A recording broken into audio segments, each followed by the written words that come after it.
आज के बच्चे, ऐसे में हम कैसे ये सुनिश्चित करें कि हमारे बच्चों का व्यवहार, आदतें और चरित्र अच्छा हो। प्रवीण कुमार एक जागरूक पिता के रूप में शायद मुझे पूछ रहे हैं। बड़ा कठिन सवाल है मेरे लिए। मैं कहूंगा कि पहले तो आप स्वयं चिंतन करें, आत्मचिंतन करें। क्या ऐसा तो नहीं है कि जीवन जीने का जो तरीका आपने चुना है, आप चाहते हैं वैसे ही जिंदगी आपके बच्चे भी जिए और थोड़ा सा भी उनमें बदलाव आता है तो आपको लगता है कि पतन हो रहा है, वैल्यूज का ह्रास हो रहा है। मुझे बराबर याद है, एक बार मैं स्टार्टअप से जुड़े हुए नौजवानों से मैंने एक समारोह किया।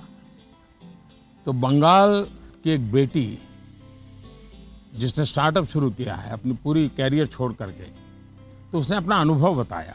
वो मुझे हमेशा याद रहता है। उस बेटी ने कहा कि मैंने अपनी नौकरी छोड़ दी, कैरियर छोड़ दी और स्टार्टअप शुरू किया, और मेरी माँ को जब पता चला तो मेरी माँ ने तुरंत कहा सर्वनाश। यानी इतना माँ को झटका लगा। लेकिन बाद में वो बेटी स्टार्टअप में बहुत सफल रही थी।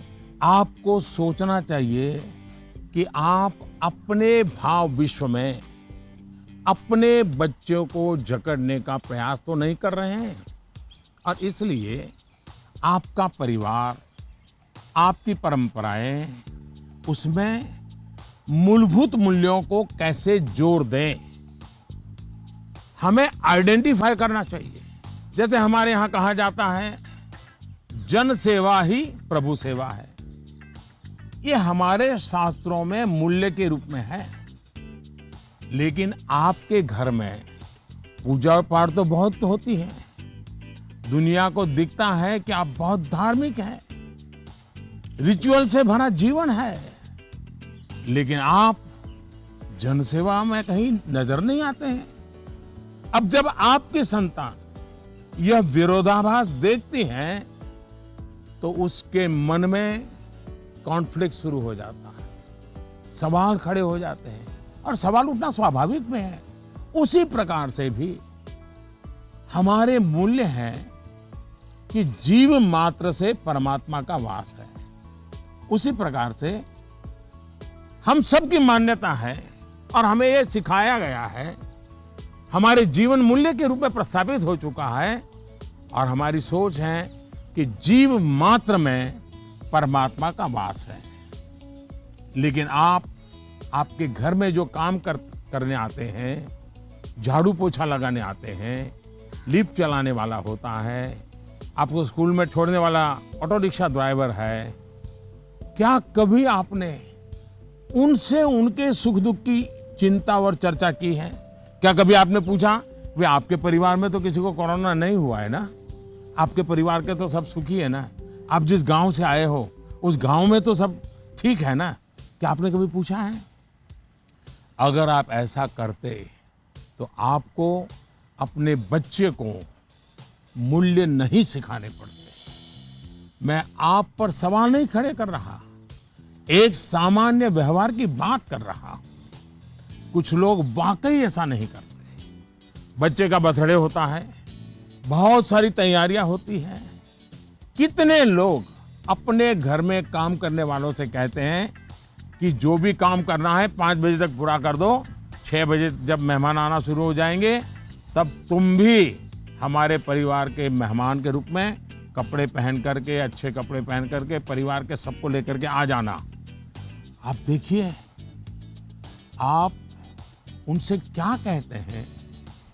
आज घर में बहुत से मेहमान जाने वाले हैं, देर तक रुकना पड़ेगा।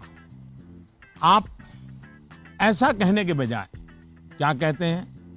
देखो, कल बहुत मेहमान आने वाले हैं, बहुत काम है, तुम घर बता के आ जाना, देर से आऊंगा, देर से आऊंगी। यानी आपका बच्चा देख रहा है कि इतना बड़ा उत्सव है घर में, लेकिन वो जो मेरे लिए मेहनत करते हैं दिन रात, वो तो इसमें हिस्सेदार ही नहीं है। और तभी उस बच्चे के मन में टकराव शुरू होता है। मैं आपको एक और उदाहरण देता हूं। हम कहते हैं बेटा बेटी एक समान, ये मूल्य है हमारे यहां देव रूप की जो कल्पना की गई है, उसमें स्त्री भगवान का उतना ही महत्व है। लेकिन हमारे घर के वातावरण में बेटे और बेटी के बीच जाने अनजाने में जो ट्रीटमेंट किया जाता है, उसमें असमानता होती है। उसके बाद जब वही बेटा समाज जीवन में जाता है, तो उसके द्वारा नारी समानता में कुछ न कुछ कमी की संभावना बन ही जाती है। ये सही है कि परिवार के संस्कार अच्छे होते हैं तो बुराइयां हावी नहीं होती हैं, लेकिन 19-20 का ही फर्क होता है। बेटा बेटे के व्यवहार में कुछ न कुछ कमी रह जाती है। इसलिए हमने जो अपना भाव विश्व बनाया हुआ है, वो जब व्यवहार की कसौटी पर खरा नहीं उतरता है, तब बच्चों के मन में अंतर्द्वंद शुरू हो जाता है। इसलिए मूल्यों को कभी भी थोपने का प्रयास न करें, मूल्यों को जीकर प्रेरित करने का प्रयास करें। आखिरकार बच्चे बड़े स्मार्ट होते हैं। जो आप कहेंगे उसे वो करेंगे या नहीं करेंगे, ये कहना मुश्किल है, लेकिन इस बात की पूरी संभावना होती है कि जो आप कर रहे हैं वो उसे बहुत बारीकी से देखता है और दोहराने के लिए लालायित हो जाता है। और जब आप इन मूल्यों के साथ हमारे इतिहास, हमारे पुराण, हमारे पुरखों की छोटी छोटी बातों को सहजता से जोड़ेंगे, तो बच्चे भी प्रेरित होंगे। आचार व्यवहार में उतरना आसान हो जाएगा।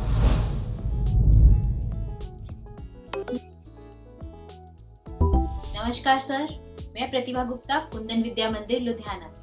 सर, मेरा आपसे सवाल ये है कि हमें हमेशा काम करवाने के लिए बच्चों के पीछे भागना पड़ता है, तो हम कैसे उन्हें सेल्फ मोटिवेटेड बना सकते हैं ताकि वे अपनी चीजें खुद करें? धन्यवाद। आप बुरा न माने तो मैं जरा इस विषय में आपसे अलग राय रखता हूं।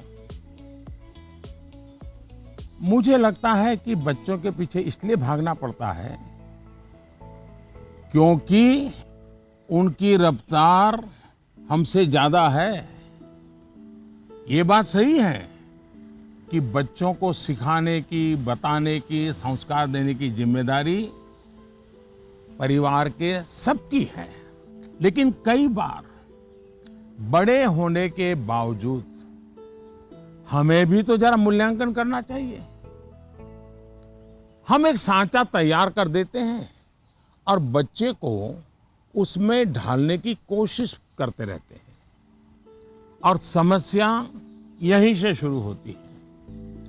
हम इसे सोशल स्टेटस का सिंबल बना देते हैं। अक्सर माता पिता अपने मन में कुछ लक्ष्य तैयार कर लेते हैं, कुछ पैरामीटर बना लेते हैं और कुछ सपने भी पाल लेते हैं। फिर अपने उन सपनों और लक्ष्यों को पूरा करने का बोझ बच्चों पर डाल देते हैं। हम अपने लक्ष्यों के लिए बच्चों को जाने अनजाने में, माफ करना मुझे, मेरा शब्द कहीं कठोर लगेगा, जाने अनजाने में हम बच्चों को इंस्ट्रूमेंट मानने लगते हैं। और जब बच्चों को उस दिशा में खींचने में विफल हो जाते हैं, तो ये कहने लगते हैं कि बच्चों में मोटिवेशन और इंस्पिरेशन की कमी है। किसी को भी मोटिवेट करने का पहला पार्ट है ट्रेनिंग, प्रॉपर ट्रेनिंग। एक बार बच्चे का मन ट्रेन हो जाएगा, तब उसके बाद मोटिवेशन का समय शुरू होगा। ट्रेनिंग के कई माध्यम, कई तरीके हो सकते हैं। अच्छी किताब, अच्छी मूवीज, अच्छी कहानियां, अच्छी कविताएं, अच्छे मुहावरे या अच्छे अनुभव, ये सब एक प्रकार से ट्रेनिंग के ही टूल्स हैं। जैसे कि आप चाहते हैं आपका बच्चा सुबह उठ करके पढ़े,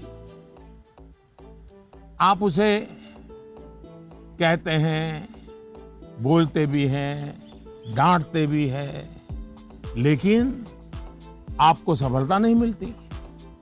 लेकिन क्या आपके घर में कभी ऐसी किताबों की चर्चा होती है जिसमें इनडायरेक्टली सुबह उठने के फायदों की चर्चा हो?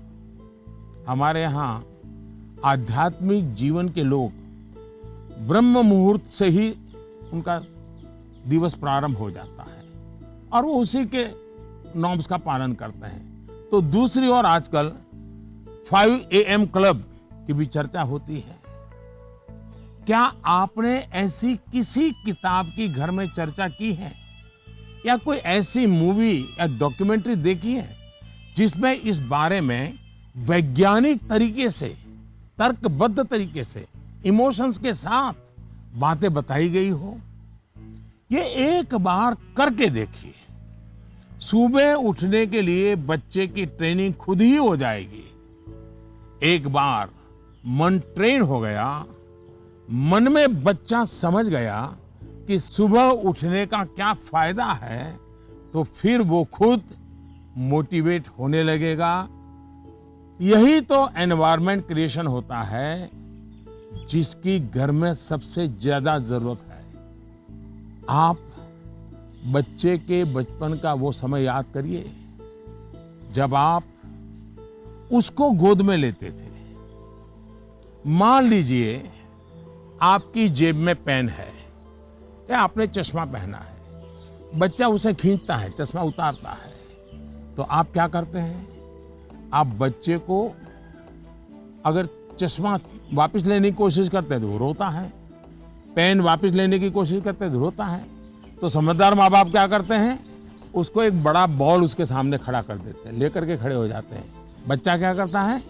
चश्मे छोड़ देता है, पेन छोड़ता है, बड़ा बॉल खेलने के लिए ले लेता है, न रोता है। आसानी से आप सॉल्यूशन निकाल देते हैं। आप उसका माइंड डाइवर्ट करके उसे ज्यादा पसंद की दूसरी पॉजिटिविटी देकर उसे मोटिवेट करते थे। ये जो काम आपने पहले किया है जब बच्चा बिल्कुल छोटा था, वही काम आप अब भी कर सकते हैं। आपने सुना होगा, एक दीप से जले दूसरा। आपका बच्चा पर प्रकाशित नहीं होना चाहिए। आपका बच्चा स्वयं प्रकाशित होना चाहिए। बच्चों के अंदर जो प्रकाश आप देखना चाहते हैं, वो प्रकाश उनके भीतर से प्रकाशमान होना चाहिए और वो आपके जागरूक सक्रिय प्रयासों से संभव है। आप अपने एक्शंस में जो बदलाव दिखाएंगे वो बच्चे बहुत बारीकी से ऑब्जर्व करेंगे। यहां एक और बात की ओर मैं आपका ध्यान दिलाऊंगा। बच्चों को कभी भी भय पैदा करके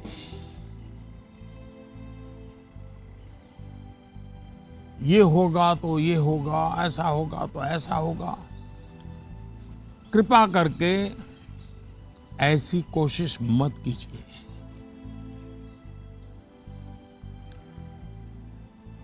एक प्रकार से वो तरीका लगता तो बहुत आसान है, लेकिन इससे एक तरह से नेगेटिव मोटिवेशन की संभावनाएं बढ़ जाती है।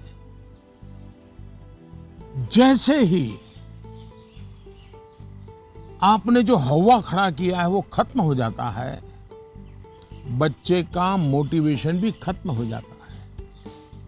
और इसलिए पॉजिटिव मोटिवेशन साथ साथ बार बार पॉजिटिव रीइंफोर्समेंट पर बल देते रहना चाहिए।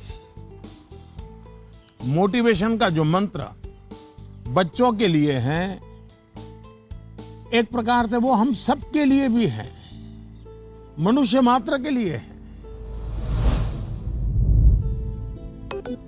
Namaste Prime Minister sir, my name is Tanay and I am a student of Salmia Indian Model School, Kuwait.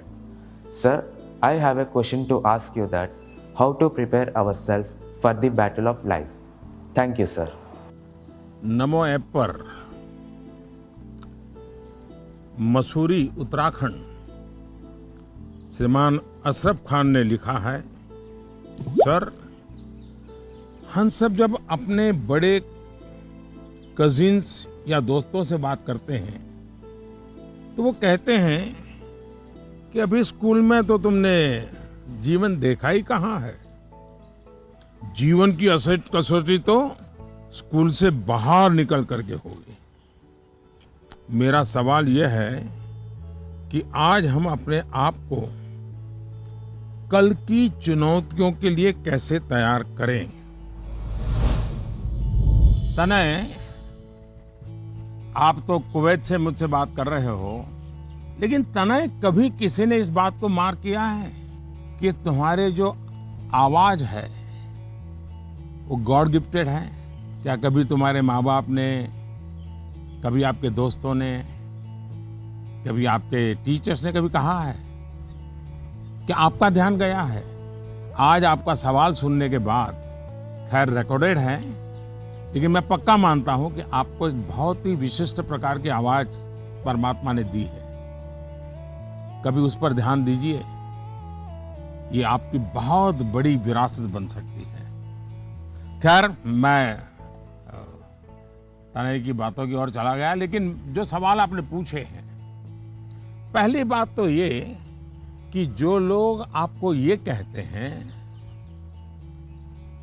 उनके कहने का तरीका भले ऐसा होता है कि वो आपको सलाह दे रहे हैं, लेकिन मन के भीतर की सच्चाई को देखें तो वो अपने आप को हीरो बनाने की कोशिश कर रहा होता है, या फिर वो अपनी असफलताओं को इसलिए बड़ा बनाकर दिखाता है ताकि उसे एक एस्केप रूट मिल सके, और इसलिए वो दिखाता है कि उसके सामने बहुत बड़ी बड़ी चुनौतियां हैं। इस विषय में मेरा सीधा सीधा मंत्र है, एक कान से सुनिए और दूसरे कान से निकाल दीजिए। हाँ, ये सवाल बहुत स्वाभाविक है कि 10वीं या 12वीं के बाद क्या? ये हर बच्चे के मन में होता है, और न मैं इससे इनकार कर सकता हूं और न कोई और उससे इनकार कर सकता है। बहुतों के लिए ये सवाल चिंता और निराशा फैलाने वाला हो सकता है।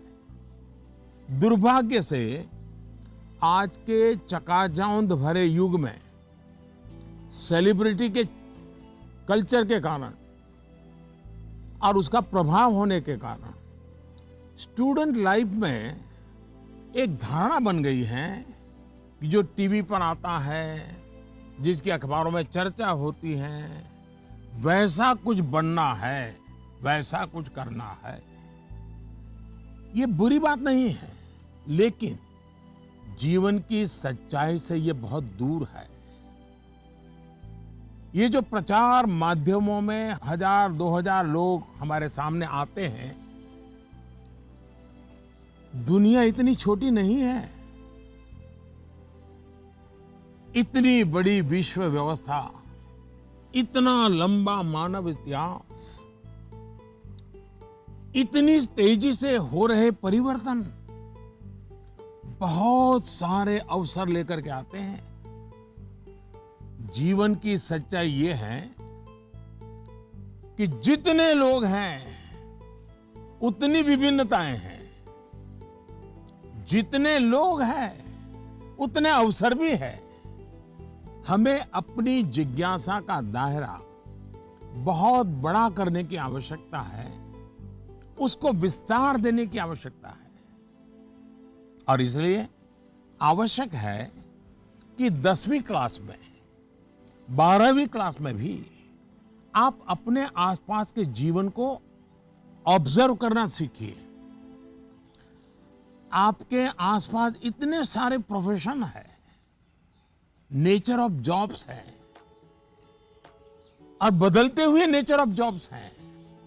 खुद को ट्रेन करिए, अपनी स्किल बढ़ाइए और उसका लाभ उठाइए।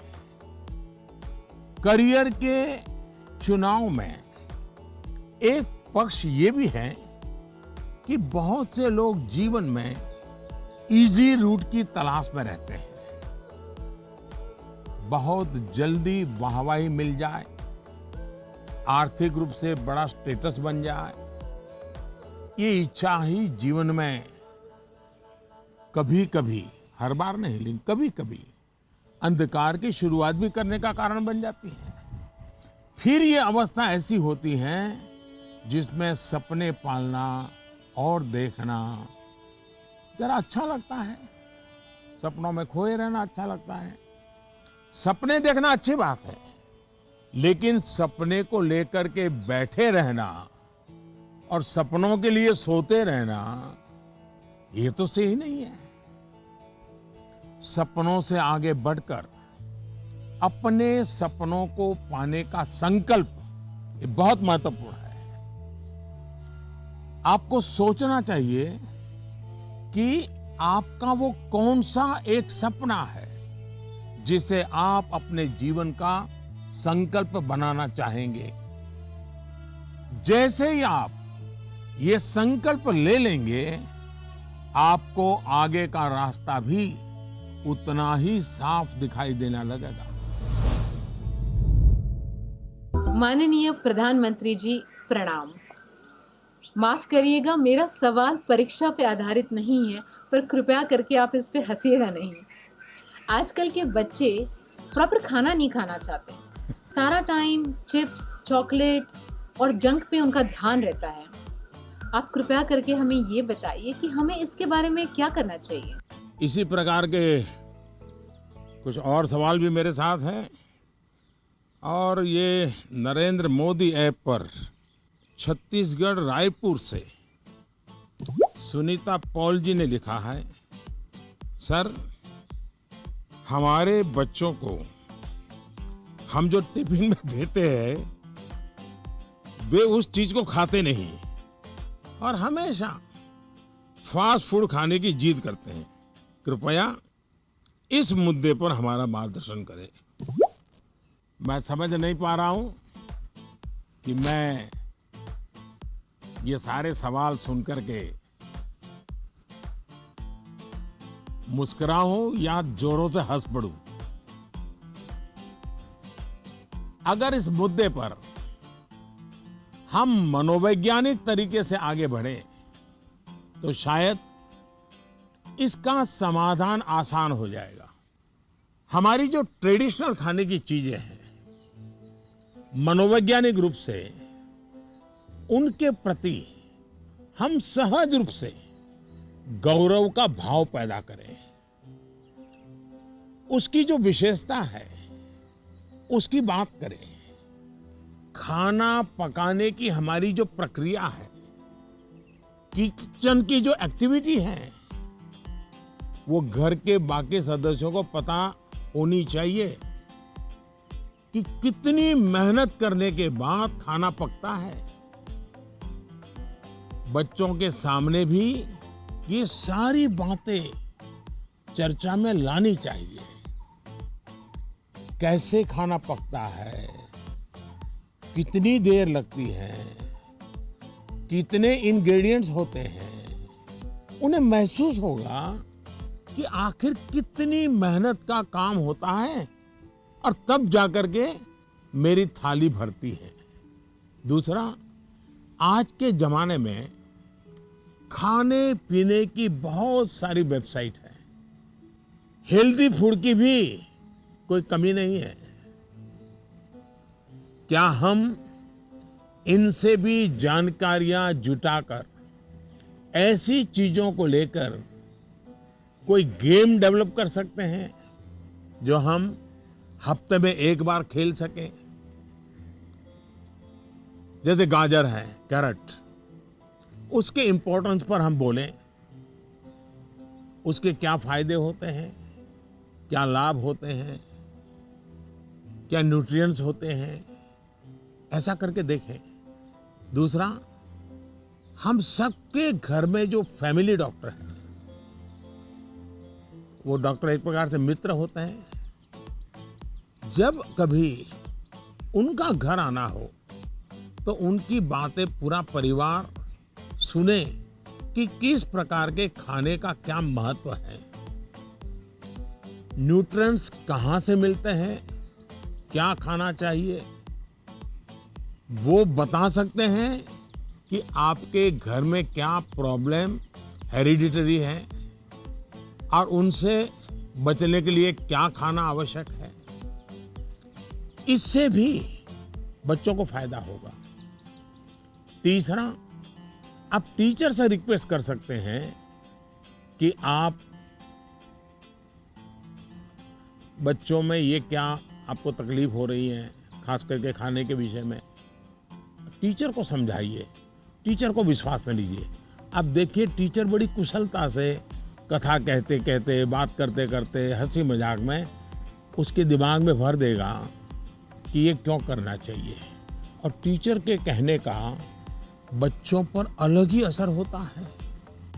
हमें भी कुछ कुछ नए एक्सपेरिमेंट करते रहना चाहिए। मैंने काफी ऐसे उदाहरण देखे हैं जहां परिवार में ट्रेडिशनल खाना ही बच्चों को मॉडर्न रंग रूप में बनाकर दिया जाता है, तो उससे बच्चों में भी उसको लेकर एक स्वाभाविक आकर्षण पैदा होता है। खैर, ये मेरे सिलेबस के बाहर का विषय है, लेकिन हो सकता है शायद मेरी कुछ बातें काम आ जाए आपको।